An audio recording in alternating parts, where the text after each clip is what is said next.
बच्चों इस क्वेश्चन में 4 आइडेंटिकल हॉलो सिलेंड्रिकल कॉलम्स हैं माइल्ड स्टील के बने हुए हैं और वो सपोर्ट करें एक बिग स्ट्रक्चर को जिसका मास है 50 इंटू 10³ kg। ठीक है, इमेजिन कर लिया आपने 4 कॉलम किस तरह से एक सपोर्ट कर रहे हैं एक बिग स्ट्रक्चर को जिसका मास काफ़ी ज़्यादा है 50,000 kg।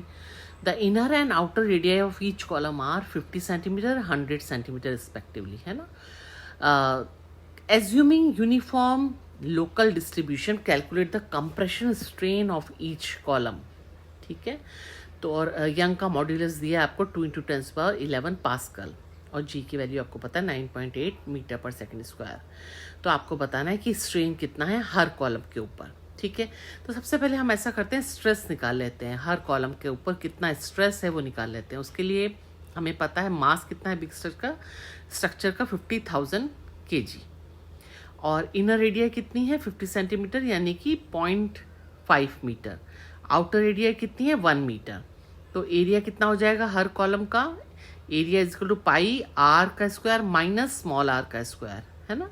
तो हम इसमें से जो एरिया निकाल के आएगा इस तरह से 3.14 इंटू 1 माइनस 0.25 आएगा 2.355 मीटर स्क्वायर। ये एरिया आ गया हर कॉलम का। अब टोटल फोर्स एक्सर्टेड कितना हो जाएगा, टोटल फोर्स एक्सर्ट जो हो रहा है उसके ऊपर हर एक कॉलम के ऊपर mg यानी 50,000 इंटू 9.8 49 इंटू 10⁴ न्यूटन। ये चारों कॉलम का मिला के है ना, क्योंकि पूरी स्ट्रक्चर 4 कॉलम पे टिकी हुई है ना। तो हर कॉलम पे कितना फोर्स एक्सर्टेड होगा, कितना फोर्स एक्सर्ट हो रहा है उसको 4 से डिवाइड कर दो न्यूटन में, 49 इंटू 10⁴ न्यूटन में डिवाइड करो 4 का। तो आपके पास हर एक कॉलम पे पड़ने वाला फोर्स आ जाएगा 12.25 इंटू 10⁴ न्यूटन। इतना फोर्स पड़ रहा है हर कॉलम के ऊपर। अब स्ट्रेस कितना होगा, स्ट्रेस आपको पता है F/A।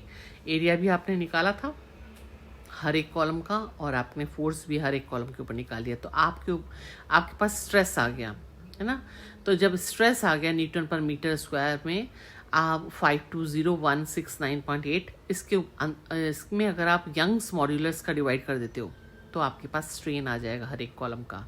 क्यों ऐसा, क्योंकि यंग का मॉड्यूलस इज इक्वल टू होता है स्ट्रेस अपॉन स्ट्रेन। तो स्ट्रेन क्या हो जाएगा, स्ट्रेस अपॉन यंग्स मॉड्यूलस।